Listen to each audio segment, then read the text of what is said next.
Good morning मेरे प्यारे बच्चों। आप सब कैसे हो? आप सब तो अच्छे ही होंगे। ये कहानी है टुनटुनी चिड़िया की, जो कि बहुत ही मज़ेदार कहानी।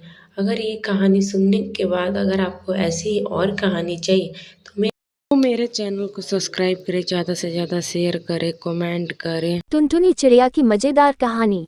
एक समय की बात है, एक घने जंगल में एक छोटी लेकिन बेहद चालाक चिड़िया रहती थी, जिसका नाम था टुनटुनी। उसकी चहचहाहट इतनी मीठी थी कि पूरा जंगल उसकी आवाज पर मंत्रमुग्ध हो जाता। टुनटुनी छोटी जरूर थी, लेकिन उसकी बुद्धिमानी से बड़े बड़े जानवर भी धोखा खा जाते थे। टुनटुनी और जंगल का राजा। टुनटुनी हर दिन फूलों का रस पीती, उछलती कूदती और जंगल के अन्य पक्षियों से बातें करती। लेकिन एक दिन उसकी मीठी चहचहाहट राजा के कानों तक पहुंची। राजा कोई और नहीं बल्कि जंगल का आलसी और मोटा शेर था। उसने सुना कि एक छोटी चिड़िया पूरे जंगल में इतनी मशहूर हो रही है, तो उसे जलन होने लगी। उसने सोचा, अगर यह चिड़िया मेरे महल में रहे और मेरे लिए गाना गाए तो कैसा रहेगा। शेर ने अपने सियार मंत्री को बुलाकर कहा, टुनटुनी को महल में लाने का इंतजाम करो। सियार ने तुरंत सैनिकों को भेजा, लेकिन टुनटुनी इतनी होशियार थी कि वह पकड़ में नहीं आई। वह इधर उधर फुदकती और सैनिकों को चकमा देकर उड़ जाती।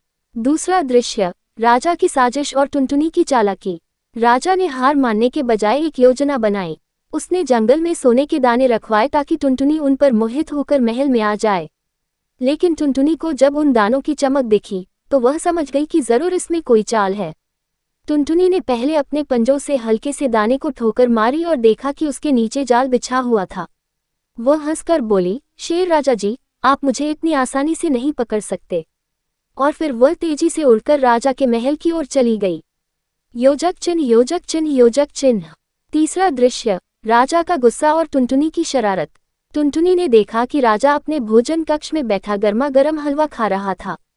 उसकी शरारती बुद्धि ने तुरंत एक योजना बना ली। वह झटपट उड़कर आए और राजा की थाली में से हलवा उठाकर उड़ गई। राजा चिल्लाया, अरे, मेरी थाली से हलवा कौन ले गया? राजा के सैनिक इधर उधर देखने लगे, लेकिन तब तक टुनटुनी ऊंचे पेड़ पर बैठ चुकी थी। उसने हलवे का एक टुकड़ा राजा के सिर पर गिरा दिया। राजा गुस्से से तमतमा उठा, ये छोटी चिड़िया मुझे बेवकूफ बना रही है। टुनटुनी की नई योजना। राजा को गुस्से में देखकर टुनटुनी ने सोचा, अब इसे एक मजेदार सबक सिखाना होगा। टुनटुनी जंगल के सभी पक्षियों और जानवरों को बुलाकर बोली, हमेशा ताकत से नहीं, बुद्धिमानी से जीत मिलती है। अब उसने एक और चाल चली। उसने राजा को उकसाने के लिए कहा, राजा जी, अगर आप इतने बहादुर हैं तो मुझसे शर्त लगाए।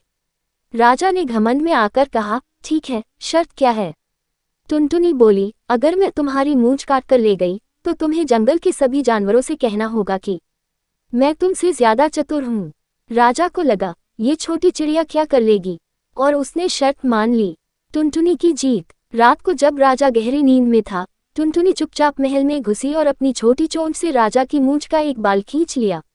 राजा, आउच, कहकर जागा, लेकिन तब तक टुनटुनी उड़ चुकी थी। सुबह होते ही पूरे जंगल में ये खबर फैल गई, टुनटुनी ने राजा की मूंछ काट ली। राजा को सबके सामने कहना पड़ा, हाँ, टुनटुनी मुझसे ज्यादा चतुर है।